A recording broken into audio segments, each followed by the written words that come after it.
అదే పెడతాడు. ఇంకో పేరు పెట్టలేని మతం ఎందుకురా? మళ్ళీ ఏమంటాడో తెలుసా? పేరు పెద్ద ముఖ్యం కాదంటాడు. మరి పేరు పెద్ద ముఖ్యం కాదన్నప్పుడు జై శ్రీరామ్ అండవు. వాళ్ళ నాన్న పేరు శ్రీరామ్మూర్తి, వాడి పేరు వెంకటప్రసాద్. గోవింది చెప్పడానికి వాడుకోవడానికి హిందూ దేవుళ్ళ పేర్లు కావాలి, సర్టిఫికెట్లో హిందూ కావాలి, రిజర్వేషన్ కావాలి, క్యాస్ట్ కావాలి. అంతకని వేసినాకుడు లెక్కన ఉంటారా? అందుకని మీలో ఎవరైనా దరిద్రులు ఉన్నారా అని నేను అడిగాను అనుకోండి, మీరేమంటారు? దరిద్రులు అంటే డబ్బులు లేనివాడు కాదు, జ్ఞానం లేని ప్రతివాడు దరిద్రుడే. అర్థమైందా? అన్ని మతాలు సమానం అనేవాడు ప్రతివాడు దరిద్రుడే. అదవుతుందా? ఎందుకు అవుతాయి చెప్పండి అందరూ? 5,000 సమానమా?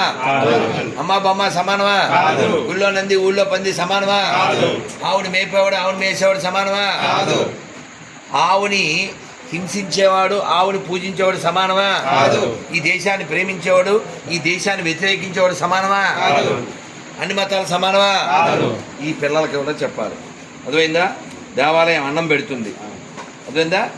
చర్చి మసీదు వల్ల ఈ దేశానికి ఏం లాభం లేదు, కేవలం దేవాలయం వల్ల మాత్రమే ఈ దేశానికి లాభం.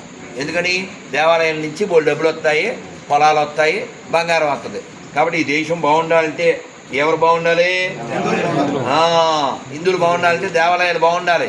దేవాలయ కేంద్రంగా ధర్మ ప్రచారం జరగాలి. ధర్మ ప్రచారం జరగకపోతే దరిద్ర ప్రచారం జరుగుద్ది. అది జరగబట్టే నిన్న ఆడెవడో ఎరిపప్ప అని పాస్టర్ ఈస్ట్ గోదావరి ఆడిదంట. అసలు పీస్ అని వేస్ట్ గడికి దేశానికి సంబంధం ఉందా? ఏం కావాలి చూసుకోండి, అన్న కార్డులు తీసుకోండి, అన్నీ తీసుకోండి. ఎవరు తీసుకోలేదో వాళ్ళు అయినా అందరూ అన్నీ తీసుకోండి. ఎవరు ఏది తీసుకోలేదో వాళ్ళు తీసుకోండి. ఇంకా అంతే విలువ లేని బతుకుతాను. తీసుకోవాలి, అన్ని రకాలు ఇవ్వండి, అందరికి అన్ని రకాలు ఇవ్వండి.